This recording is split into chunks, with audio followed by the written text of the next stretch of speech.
Today, we're going to find out what it takes to become a digital missionary in today's world. Are you ready? Because it's time. Holy nuclear time bombs! Holy overeating! Holy roller coasters! It's time! It's time. It's time for the YM Sidekick Podcast!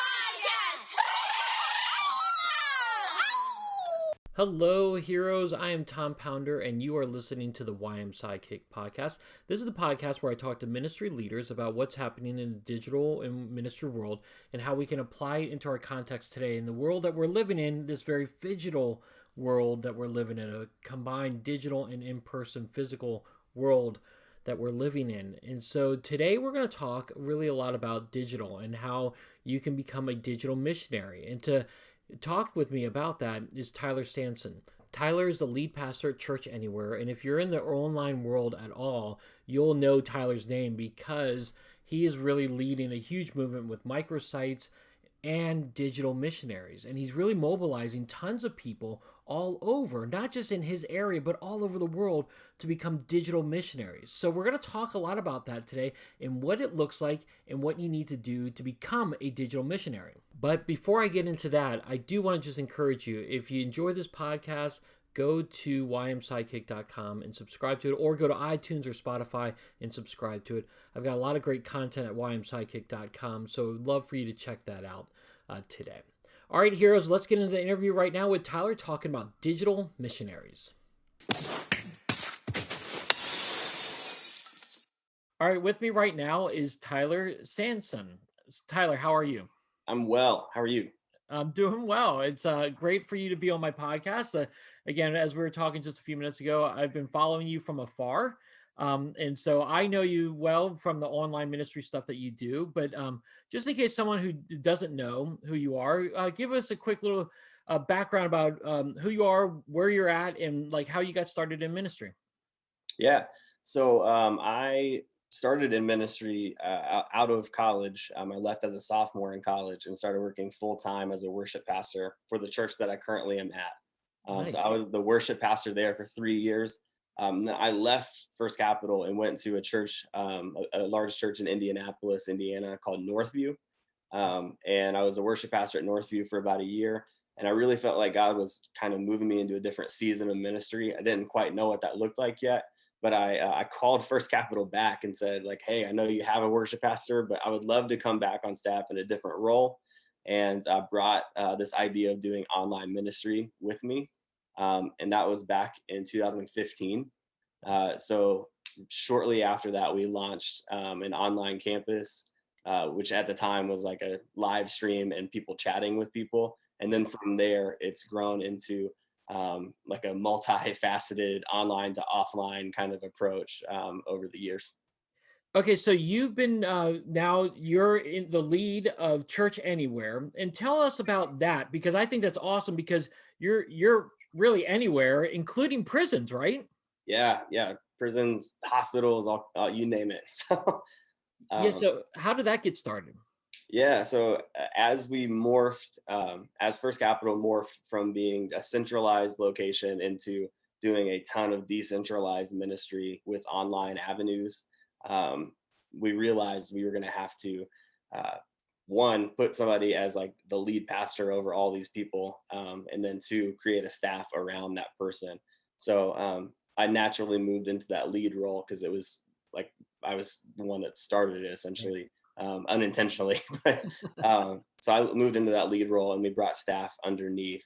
So now we're like one church under an umbrella of First Capital Ministries. And then we have our 305 campus, which is in person, and then our online campus and microsites, which is called Church Anywhere. Yeah. And how many microsites do you have currently? I think currently we've got like 15. COVID really hurt us a lot with being able to meet in person in microsites. So I think pre-COVID we were at like 23, and we slowly either developed some new ones or started reopening some of the others. That's great. That's great. Well, again, I love hearing all your insights on all of the Facebook groups we're in and just the different conferences you speak at. But today I want to talk about digital missionaries.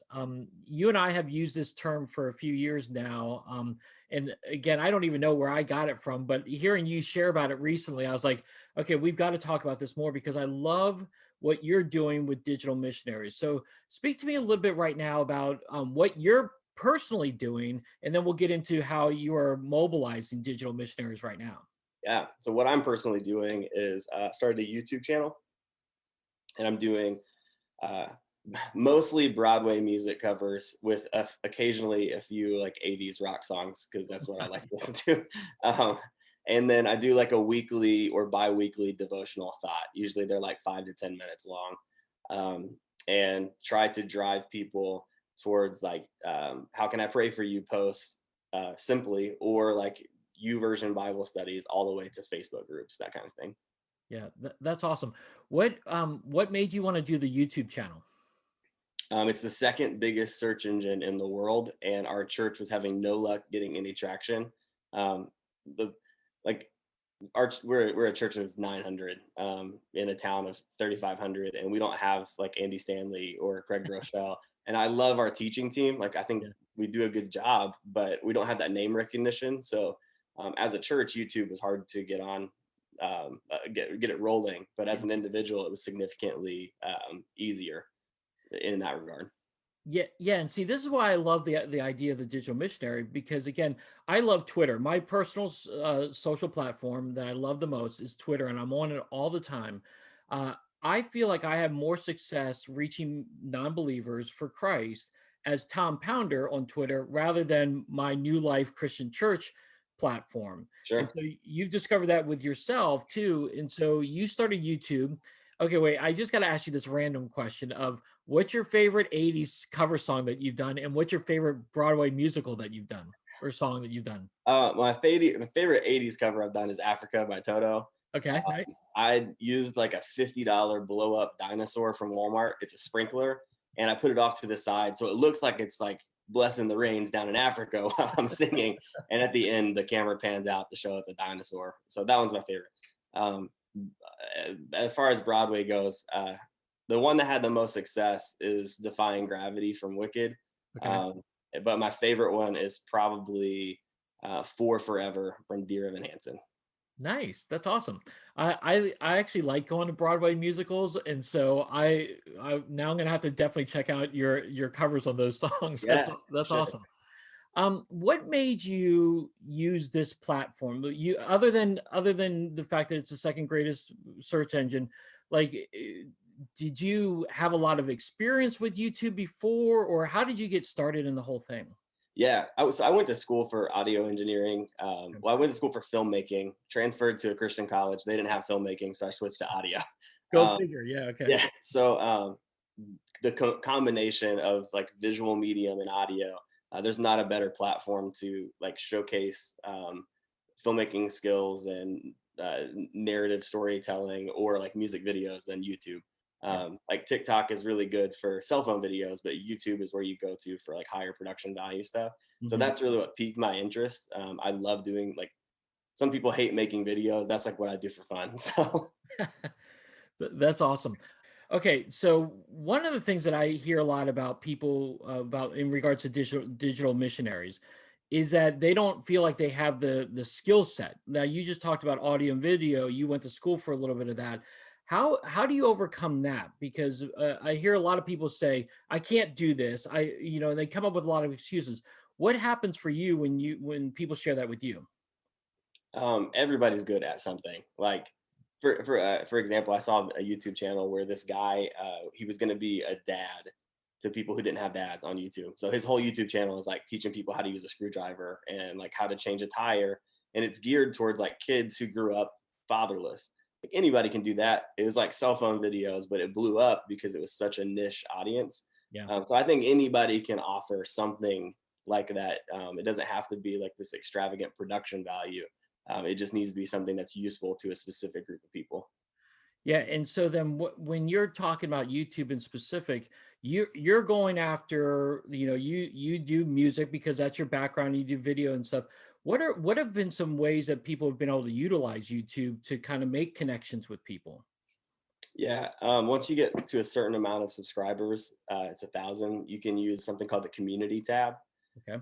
And so that's a really good place to ask people how you can pray for them. We found that that's the simplest question that people will open up to that has anything to do with Jesus off of like right off the bat. So even people that don't believe in Jesus, most of them at least, if something's going on, will ask for prayer as like a last resort. And that Hmm. immediately opens up the conversation to have further conversations beyond that. So that community tab has been really good. Um, and then as far as like the actual content on YouTube, if you are intentional about putting action steps within it, even if it's just like send me an email if you're struggling with this, Hmm. people will do it. That's awesome. And I heard when you again were doing your Engage conference, you talked about how you actually touch base with people who comment on your videos, correct? Yep.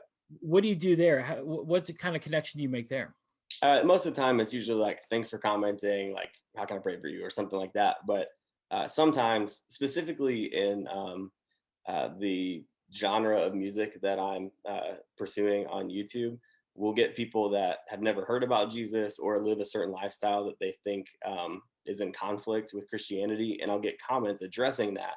And I'll typically comment back a couple times, but then ask them to like move it to email or text message.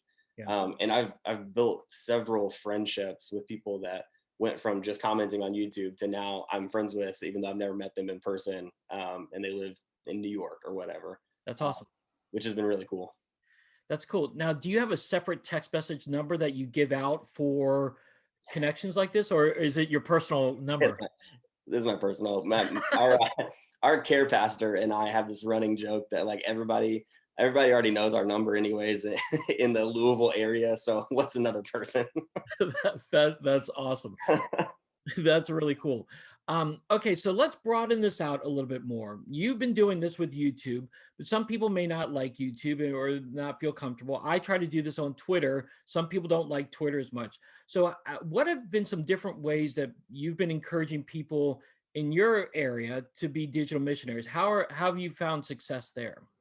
Yeah, Facebook's an easy one because there's all kinds of options for connection on Facebook. So you can use your newsfeed there. We've had a ton of success with TikTok.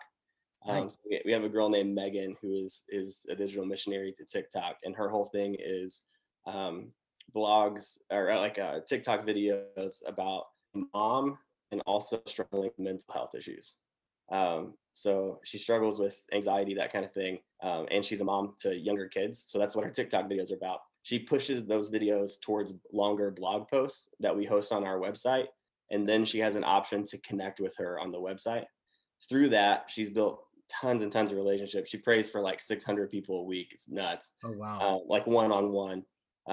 It's really cool. In her office, she has like these canvases that are probably like 16 by 16. And every time she prays for a person, she writes their handle on the canvas, and she's got them like covering the walls of her office, which is Wow. sweet. She got like Christmas cards from people from TikTok in the mail this year. It's nuts. But um, so that's what she does. And she started a book club for moms that struggle with mental health issues.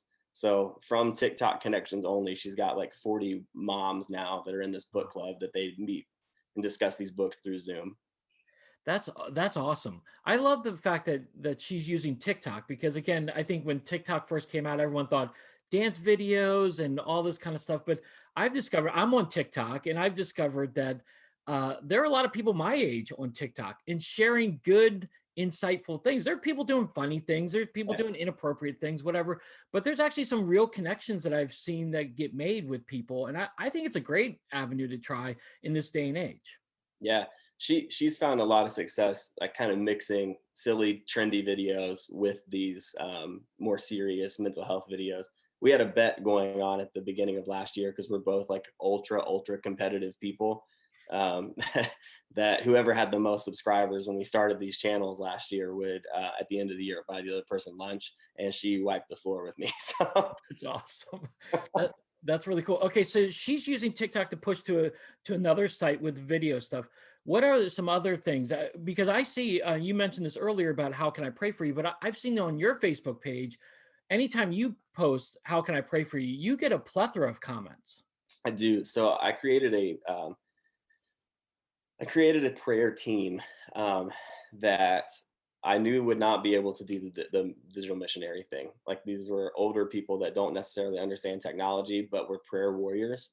And so their job is to, anytime that I do the how can I pray for you, or the church does how can I pray for you, not only will they pray for the person like mentally or out loud, they will literally type a comment right below. So when you see my post, there's like 170 comments or whatever. Well, you've got 3 or 4 people that are praying right after the person asked for the prayer request along with me. It's a great way to get specifically retired people that have a lot of time to do that, to get them involved in the digital form. I like that. I never thought of that before. And that's again, like you just said, a great way to get more people serving. See, one of the things I've really enjoyed about this time that we're in is that it's opened up people's eyes to say digital ministry is not like, again, as a youth pastor, we would play video games with kids and people would always make fun of us like, oh, you're playing video games, but it's actually, we're trying to make connections. Right. And I think a lot of times people looked at online ministry like, oh, you're just on Facebook. You just like to be on Facebook or Twitter or whatnot. You're not really doing anything. But it's now people's eyes have been opened to saying, hey, there are real opportunities here. Yeah. Um, so as you are moving forward, what are some other opportunities you're looking at in regards to digital missionaries, and how are you training people? Yeah, we're actually launching what we're calling global digital missionaries. We're starting the training process this week. So Nice. we've partnered with an organization called Perspectives. I don't know if you've heard of Perspectives, but it's a missions-based educational course. So we host that at First Capital, and we're trying to take people who have graduated from Perspectives and teach them how to reach people globally through the internet. And we're using our Google Ad Grant to do that. So any 501c3 organization is eligible for a Google Ad Grant, and we're funneling some of that money into, right now, India is where we're trying to reach people. So we've set up landing pages for people interested in hope. So that's the first one we're going for. If anybody types in anything along the lines of like, how do I find hope? Like, why am I struggling? That kind of thing. We're hoping that our targeted ads will reach them in India. They will click on the connect with a person icon. That email will be sent back to our global digital missionary team to connect one-on-one. We've been doing this for a long time in the United States, and we'll probably get like 40 to 50, we call them seeker emails, a week. Uh-huh. And so we're hoping that that will translate globally, and we can empower people interested in missions that may not be able to actually go over there to reach these people through the internet. Dang, that's really cool. I've actually just recently heard about perspectives. So that's really cool. And how does the Google Ad Grants thing kind of tie in there? Yeah, so we've set up landing pages in the States for various things like mental health resources, financial resources, marriage resources, grief. And we do them, we periodically change them. So, like, we did a racial reconciliation one last summer. And basically, if we'll type in keywords to our ad grant and put like $500 a day or something, pushing towards this one keyword, hoping that if somebody in the geo targeted area that we're in, if they search like, why is my marriage failing, we're hoping our landing page will be the first thing that they see, and the first thing they see on the actual landing page is an option to talk to a person. Nice. So that person that they want to talk to, they get an email saying, this is a seeker, she watched our marriage video, and then here's her story, that kind of thing, and we start a one-on-one dialogue that way. That is fantastic. And so then you're training up people then to lead them through that process. Right. So we have one person basically, like an admin assistant, that's getting these emails and parsing them out to the person that she thinks is most equipped to like step into that situation. So like on staff, we've got people that are much better at counseling marriages than others, so they get the marriage ones, and grief, and so on and so on. That's fantastic. And have you started signing up people for to do this right now? Yeah. So the first step in this is we want to integrate them into our online care team, which is the people that chat during the weekend services, because we want to teach these people how to communicate online. It's different than communicating in person. So we had 4 people interested that just graduated Perspectives in January. They start this Sunday on our online chat team. And then within the next 2 months is when we'll kind of really push globally for this concept. Dang, that is really, really cool. Are you partnering with anybody else on this? Is this just your church, or are you working with other churches? Yeah, we got the idea from CV Outreach. So we partnered with them in the States for several years. And then we kind of took over the Google ad grant when we added some more staff because we could manage it. Hmm. Um, so for the last year, we've been managing the ad grant ourselves and still using that concept. And then the next step is global. So we'll do that in-house as well. That's great. Dude, you're like kind of blowing my mind honestly right now, because when I wanted to talk to you about digital missionaries, I was thinking this way, like it looks like this, but you've just blown my mind up a little bit more to say it can be so much, and you can include so many people who may not even be the most tech savvy of people. Yeah, I mean, we honestly we don't the thing that we always say, and I think I said this on the Engaged talk. I know I said this because I say it all the time, but we think that relationship trumps technology every time. And so the type of volunteers we're looking for typically aren't very tech savvy, but they're really good relationally because we can automate the tech part of it and they can handle the relational part of it as long as they know how to like chat with somebody via email or text or whatever. Yeah, I love it. Now, let me ask you this question, just because I can hear some people in the background saying, well, are they going to go to your church? Like, how do you overcome that obstacle where people are saying, well, if they're not going to come to my physical church, then they're not really, a part. Like, how, what would you say to that? Yeah. For lack of better words, I would tell them to get over themselves. I don't know if you want to keep that on the podcast. No, I'll keep it. Yeah, I've had people um, drop worse on me, so that's good. Jesus said, "Go out and make disciples of all nations, baptizing them in the Father and Son and the Holy Spirit," and He'll help us with that. So that's what we're trying to do, and we have partnered with hundreds of churches over the last few years to make those baptisms happen. Like if we introduce them to Jesus online, we want them to find a physical church. If it's ours, that's great. If they want to stay online, we're going to provide them tools to get closer to Jesus every day online. If they want to go to another church, we will cheerlead them to that other church. I think it's time we all start working for the big C church and stop being so territorial. Yeah, I agree with you 100%, and I was hoping you would answer it that way. So that's great. That is fantastic. Well, Tyler, this has been awesome, and I'm sure once I get off the call with you, I'm going to think of other questions. So I'm going to definitely have to have you back on Sure. down the road to talk more stuff, and especially check in on what you're doing here. But if someone wanted to connect with you, and they're not connected with you now, how would what how would they connect with you? Um, like Facebook or YouTube would be the easiest way. So just search my name on YouTube and it'll come up. Yeah, even though you are on Twitter, you're not really on Twitter. I I don't even know if I still have it. no, you do, because I've tagged you on something before. So you definitely have it. It's just not like it's clear that you're not using it. I am not on Twitter. So I won't tag it. But listen, do you have a website that your own personal website where you talk about this kind of stuff too? No. No, you can go to churchanywhere.us. That's our online church website. So that'll have some more information about what I've talked about. That's great. Yeah, and I'll include all those links and include Tyler's YouTube channel. It's a great channel to look at. So if you want some ideas on how to use YouTube, you can go there. So, well, Tyler, this has been fantastic. Thank you so much for being with me today. Yeah, thanks for having me, man. All right, so there you have it, my interview with Tyler. It was great having him on, and it was great to hear the different ways that he is encouraging people to be digital missionaries. So I would love to hear from you about this. What are you doing with digital missionaries? How are you training people and equipping them? How are you recruiting them? How are you mobilizing them? I would love for this conversation to carry on a little bit more. So you can either email me at tom@ymsidekick.com, or you can hit me up on Twitter at @TAPounders, my Twitter handle. I would love to connect with you there as well. All right, heroes, well, that wraps it up for another episode of the YM Sidekick podcast. Again, as I said earlier, if you want to subscribe to it, go to iTunes and Spotify or ymsidekick.com.